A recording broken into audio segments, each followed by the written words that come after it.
ढेंकानाल जिला भुवन ब्लॉक अंतर्गत जिराल महाविद्यालय अध्यक्ष सुशांत कुमार साहू अवसर को नहीं जिराल महाविद्यालय रे एक अवसरकालीन उत्सव अनुष्ठित करा उत्सव में संस्कृत विभाग अध्यापिका डॉक्टर विष्णुप्रिया त्रिपाठी अध्यक्षता करथिले।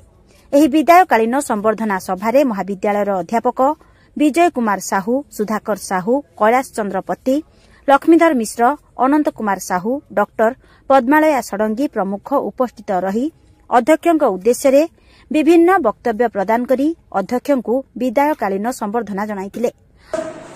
महाविद्यालय जिराल महाविद्यालय 1990 मसीहा जनवरी मास 18 तारिख जन अध्यापक भाव में योगदान करे एवं दीर्घ 35 वर्ष ऊर्ध्व समय धरी अध्यापना कर आसी। गत 3 वर्ष धरी महाविद्यालय अध्यक्ष पदवी संभाली एवं ये भितर समस्त अपूर्व सहयोग पाई।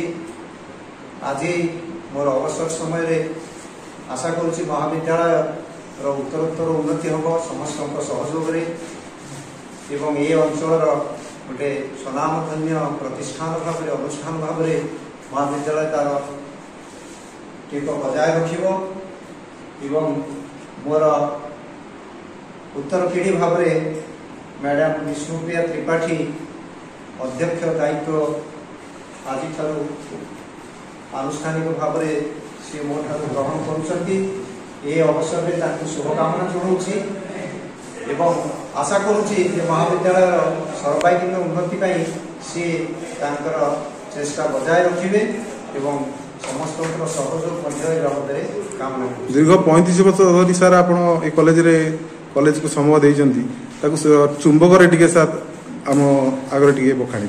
हाँ, महाविद्यालय जिते आरंभ है 1981 मसीह से समय खूब कम स्टाफ थे आम अल्प 90 मसीह योगदान करने समय स्टाफ संख्या सीमित थिला।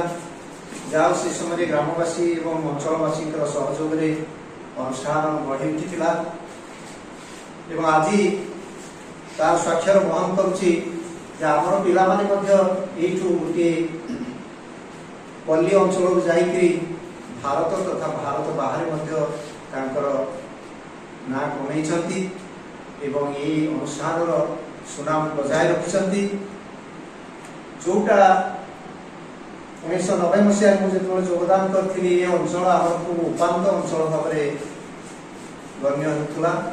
ये गमनागमन विशेष सुविधा नाला। दक्षिण पटरे ब्राह्मणी एवं उत्तर पटरे रामियाल नदी द्वयर मध्यवर्ती अंचल खूब अवहेलित था गमनागमन दृष्टि अंततः। तेबे धीरे धीरे ये अंचल वर्तमान गमनागमन खूब सुचारू रूप से व्यवस्था हो पारी एवं ये अंचल अनेक प्रतिष्ठान बढ़ी उठी। वर्तमान आउ एक उपात अंचल भाव गण्य होना सहित शिक्षार प्रसार प्रचार प्रसार जिराल आम ये अंचल अनेक प्रतिष्ठान बढ़ी उठी। तेणु आशा करी अवसर जे से धारा बजाय रहू एवं ये प्रतिष्ठान ये अनुष्ठान जोटा से समय आलोकवर्तिका सदृश था रोचे जो हजार हजार छात्र छात्री से जीवन जीविका ग्रहण करने संगे संगे ये अंचल टेक रखिंट से धारा बजाय रहू या। अध्यक्ष सुशांत कुमार साहू जने सरल शांतशिष्ट आत्मीय हृदयवान उत्तम मनीष सह छात्र छात्री मानक प्रिय शिक्षक थिले।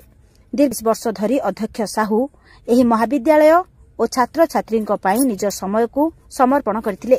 अध्यक्षक एही विदायकालीन दुखभरा समय को स्मृति रे साउंटी रखिबा पाई महाविद्यालयर समस्त अध्यक्ष और छात्र छात्री माने अध्यक्ष साहू को पुष्पमाल और पुष्पगुच्छ प्रदान करी शेषरे अध्यक्ष साहू को धन्यवाद अर्पण करी विदायकालीन संबर्धना जणाइथिले। ब्यूरो रिपोर्ट वसुधा खबर।